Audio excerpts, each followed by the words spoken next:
यो यो यो ह्यूटराइज सावन आयल छे, भोले बाबा के नाम पर पूरा माहौल हिला दे। हर हर महादेव, बम बम भोले। सावनक महीना हरियर भेल धरती, भोले बाबा के भक्ति दिल में अच्छी शक्ति। कांवरिया चलल छे बोले जयकार, गंगा जल क पहुँचल हरिद्वार। डीजे बजैत छे डमरू के आवाज, शिवक नाम सौ चमकैत समाज। बेल पर चढ़ाबी फूल चढ़ाबी, भोले बाबा सा आशीष पाबी। ना डर छे कोनो ना चिंता भारी, संग छे भोले हम शिवक पुजारी।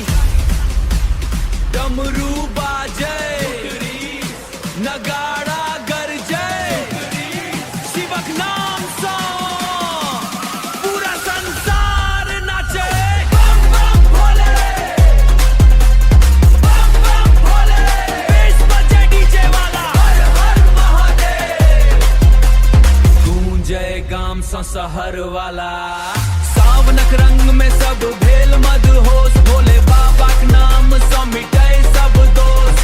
808 बेस पर शिवक जयकार, मैथिली रैप सुनी हिले संसार। बोल बम ह्यूटरीज, जय शिव शंकर ह्यूटरीज।